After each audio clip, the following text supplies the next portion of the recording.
Hello friends. आज के C++ के ट्यूटोरियल वीडियो में हम लोग सीखेंगे C++ के अंदर न्यू और डिलीट इन दो ऑपरेटर्स को इस्तेमाल करना। देखिए, जहां तक न्यू और डिलीट इन दोनों को अगर हम लोग कलेक्टिवली देखें तो ये डायनेमिक मेमोरी मैनेजमेंट के लिए इसका इस्तेमाल किया जाता है। जहां एक तरफ आप न्यू ऑपरेटर से रन टाइम मेमोरी को एलोकेट कर सकते हो, मेमोरी को रिजर्व कर सकते हो, वहीं दूसरे तरफ डिलीट ऑपरेटर के इस्तेमाल से आप एलोकेटेड मेमोरी को रिलीज कर सकते हो या डी एलोकेट कर सकते हो। तो हम लोग इसको वन बाय वन सीखेंगे फ्रॉम बेसिक टू एडवांस, अलग अलग सिंटैक्स को देखते हुए। तो वीडियो के किसी भी पार्ट को स्किप नहीं कीजिएगा, वीडियो के लास्ट तक बने रहिएगा। आप देख रहे हैं आपका अपना YouTube channel coding with Cybotech. देखिए, जहां तक न्यू ऑपरेटर्स के बारे में मैंने बताया कि इसका इस्तेमाल आप रन टाइम मेमोरी एलोकेशन के लिए कर सकते हो। एलोकेशन के बाद ये एक पॉइंटर रिटर्न करता है जिसको आपको किसी पॉइंटर वेरिएबल में रखना होगा। एक्चुअली वो एड्रेस रिटर्न करता है पहले बाइट का। अब इसका तीन सिंटैक्स है, तो हम लोग वन बाय वन इन तीनों सिंटैक्स को देखेंगे। देखिए, जहां तक पहला सिंटैक्स है, पहले इसको हम लोग देख लेते हैं। तो पहले सिंटैक्स में आपको क्या करना है, ये क्या कर रहा है पहला सिंटैक्स कि भाई आपको सबसे पहले तो वेरिएबल जो बनाओगे वहां टाइप आपको देना है। चलो, मैंने यहां लिखा int। अब पॉइंटर बनाने के लिए स्टार एस्ट्रिक सिंबल का यूज होता है। यहां पे जो ये है ना, ये एस्ट्रिक एक सिंबल है, ये बताता है कंपाइलर को कि मेरे बाद जो वेरिएबल का नाम आ रहा है, सपोज नम है, तो वो क्या है भाई, वो एक पॉइंटर है। और इक्वल्स आप लेते हो न्यू int। अब नम एक पॉइंटर है जो पॉइंट कर रहा है एक int साइज के पॉकेट के ऊपर। ठीक है, इसका ये मतलब हो गया। यहां पे नम क्या हो गया, num is a pointer, num is a pointer pointing on an int memory. आप ऐसा समझ सकते हो कि int टाइप का कोई मेमोरी है, उसका साइज 2 बाइट भी हो सकता है, 4 बाइट भी हो सकता है, डिपेंड करता है कि आप कैसा एडिटर यूज कर रहे हो, कितने बिट का आपका ऑपरेटिंग सिस्टम है। अब यहां पे मैं लिखता हूं कि भाई नम में वैल्यू एट नम आप रख दो, मान लो 100, है ना। और इसके बाद मैं सी आउट करता हूं endl और नम का वैल्यू मैं यहां पे डिस्प्ले करता हूं। तो चूंकि नम में 100 है तो ये 100 कहां चला आया, आउटपुट में। अब देखो, जब आपने यहां पे न्यू ऑपरेटर से मेमोरी एलोकेट किया है ना, तो ये आपकी रिस्पॉन्सिबिलिटी है कि डिलीट ऑपरेटर से आप ऐसे नम को आप ऐसे लिख दो, तो ये क्या करेगा, इट विल डी एलोकेट, या आप इसको कह सकते हो रिलीज द मेमोरी। अब मेमोरी आपने न्यू से जब एलोकेट किया तो ये आपकी रिस्पॉन्सिबिलिटी है कि डी एलोकेट करो। लेकिन अब अगर आप सोचोगे कि मैं नम को प्रिंट कर रहा हूं और ये जो है 100 देगा, तो नहीं, 100 तो जिस मेमोरी लोकेशन पे था वो तो रिलीज हो गया, तो अब यहां पे कोई गार्बेज वैल्यू आ जाएगा। देखो, हम लोग इसको एग्जीक्यूट करा के देखते हैं।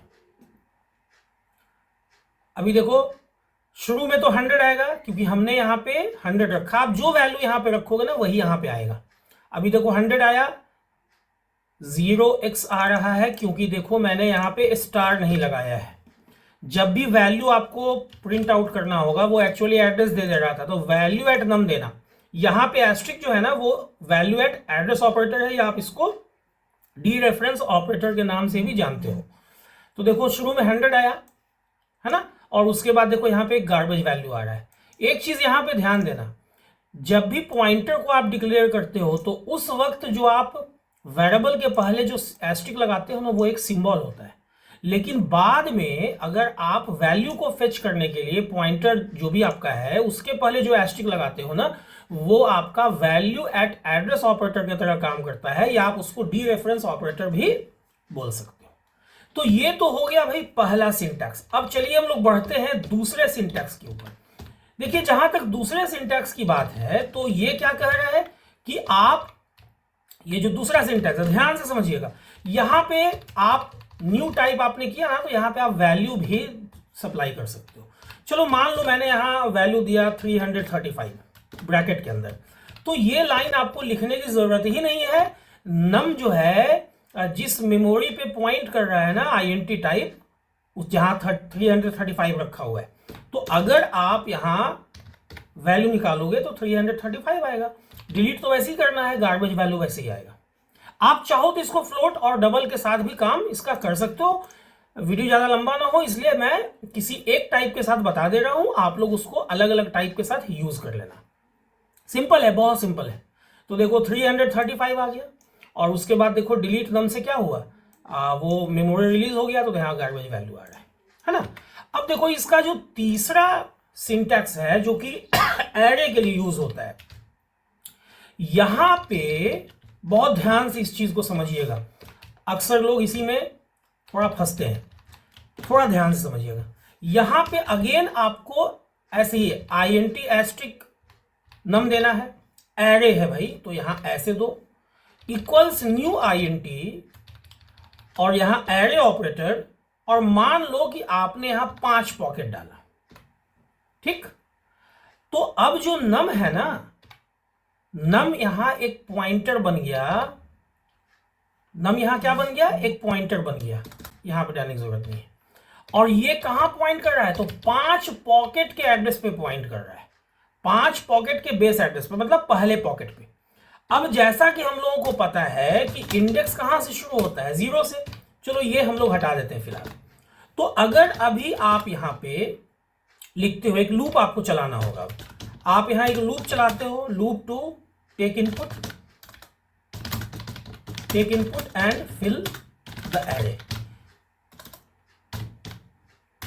तो यहां पे आप लूप कैसे चलाओगे, इंडेक्स तो 0 से ही शुरू होगा, और i को कहां तक चलाओगे, लेस देन इक्वल टू 4 तक चलाओगे, क्योंकि 5 पॉकेट आपने यहां पे लिया है। और सपोज आप यहां मैसेज देते हो यूजर के लिए कि प्लीज इंटर एनी इंटीजर, और इसको आप कहां रखते हो, तो इसको आप रखते हो सीन करके नम प्लस i में, जहां i जो है उसका वैल्यू चेंज होगा। शुरू में देखो ध्यान देना, शुरू में जब i का वैल्यू 0 होगा तो नम प्लस 0 में जाएगा, उसके बाद नम प्लस 1 में जाएगा। एक्चुअली वो पॉकेट नंबर डिनोट कर रहा है, तो अगर 2 बाइट का एड्रेस होगा ना तो 2 बाइट से बढ़ेगा, अगर 4 बाइट का होगा एक पॉकेट तो 4 बाइट से बढ़ेगा। यहां +1 का मतलब 1 बाइट नहीं है, एक पॉकेट है, ये चीज समझना। नम प्लस 2 हो जाएगा, अगले बार नम प्लस 3 हो जाएगा, अगले बार नम प्लस 4 में वैल्यू असाइन हो जाएगा। तो ये तो आपने लूप चला दिया किस पर्पज से, जो आपने डायनेमिक एक एरे बनाया ना उसमें वैल्यू लेने के पर्पज से। अब चलो आप उस एरे को ट्रैवर्स करने के लिए भी आपको एक लूप चलाना होगा, loop to traverse the array, ठीक है। अब आप यहां लिखते हो अगेन फॉर i इक्वल 0, आप चाहो तो i इज लेस देन 5 भी लिख सकते हो, सेम चीज होगा i प्लस प्लस।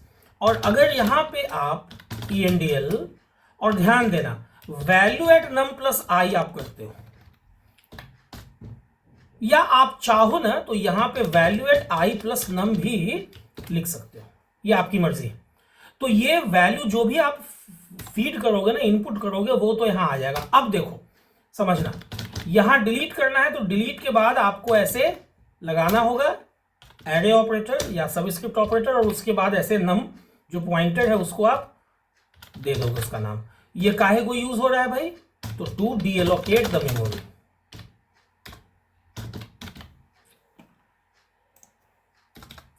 अब देखो इसको आप कंपाइल एंड रन करवा के,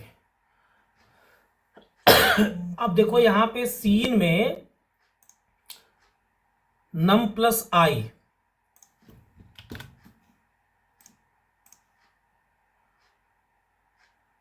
ना वहां पे मैंने एस्ट्रिक लगा दिया है ताकि वैल्यू उस जगह पे जाके असाइन हो जाए। अब देखो यहां पे मैंने डाला शुरू में 10, फिर इसको थोड़ा बड़ा करके आप लोगों को दिखा देता हूं, फिर मैंने डाला 5, फिर 2, फिर मान लो 8 और उसके बाद 12। तो देखो ये 5 वैल्यू का इसने इनपुट लिया, और देखो ये पांचों वैल्यू को इसने क्या कर दिया, डिस्प्ले कर दिया। इसके बाद जब ये जब रन हुआ ना, तो ये रन हुआ तो इसने क्या किया है, मेमोरी को डीएलोकेट कर दिया है।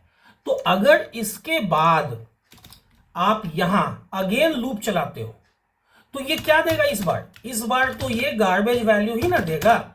क्यों ऐसा देगा, क्योंकि आपने तो डीलोकेट कर दिया है। देखो इसका इफेक्ट भी तो हम लोगों को जानना होगा, जैसे कि बाकी 2 केसेस में हम लोगों ने जाना। तो अब आप देखो पहला वाला जो ट्रैवर्सल का लूप है, आप जो भी वैल्यू डालोगे वो जो 5 वैल्यू होगा वो तो दिखा दिया, लेकिन देखो उसके बाद इसने क्या किया है, सारे जगह पर गार्बेज वैल्यू दे दिया है ना।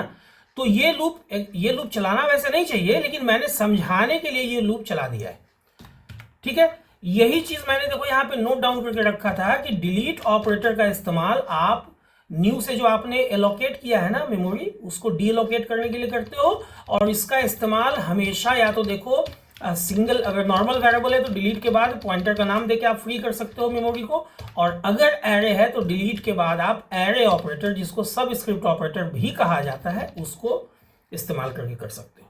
लेकिन एक चीज हमेशा याद रखना, जैसे मैंने यूज किया है कि न्यू के साथ हमेशा मैंने क्या यूज किया, डिलीट को यूज कर लिया, तो डिलीट आप लोग यूज करोगे। मैंने बहुतों को ये देखा है करते हुए कि भाई न्यू से यहां एलोकेट तो कर दिया, लेकिन यहां पे बाद में ये लाइन नहीं लिखते हैं। मैंने तो हालांकि कमेंट बना दिया अभी फिलहाल, तो ये एक्चुअली गलती है। जब आपने न्यू से एलोकेट किया है ना, तो फिर आपकी रिस्पॉन्सिबिलिटी है कि आप उसको डिलीट से वापस से क्या कर दो, रिलीज कर दो, ताकि मेमोरी मैनेजमेंट जो है ना वो हो सके। नहीं तो फिर क्या पर्पस रह जाएगा न्यू और डिलीट ऑपरेटर के इस्तेमाल का। तो उम्मीद करता हूं कि आज के इस वीडियो को देखने के बाद अब आप लोग भी बहुत आसानी से न्यू और डिलीट ऑपरेटर्स को C++ के अंदर यूज कर सकोगे। उम्मीद करता हूं इसका कॉन्सेप्ट क्लियर हो गया होगा इन दोनों ऑपरेटर्स का। उम्मीद करता हूं ये वीडियो आप लोगों को अच्छी लगी होगी। अगर वीडियो अच्छी लगी हो तो वीडियो को लाइक और शेयर करना ना भूलें, और अगर इस ढंग के वीडियो में इंटरेस्ट रखते हैं, चैनल पर नए आए हैं या चैनल को अभी तक सब्सक्राइब नहीं किया आप लोगों ने, और चाहते हैं कि वीडियो का नोटिफिकेशन मिस ना हो, तो चैनल को सब्सक्राइब कर दे और बेल बटन को जरूर दबाएं, ताकि जो भी वीडियो मैं अपलोड करूं उसका नोटिफिकेशन आप लोगों से मिस ना हो, ताकि वीडियो भी मिस ना हो। वीडियो के अंत तक बने रहने के लिए आप लोगों का बहुत बहुत शुक्रिया, धन्यवाद। Thanks a lot.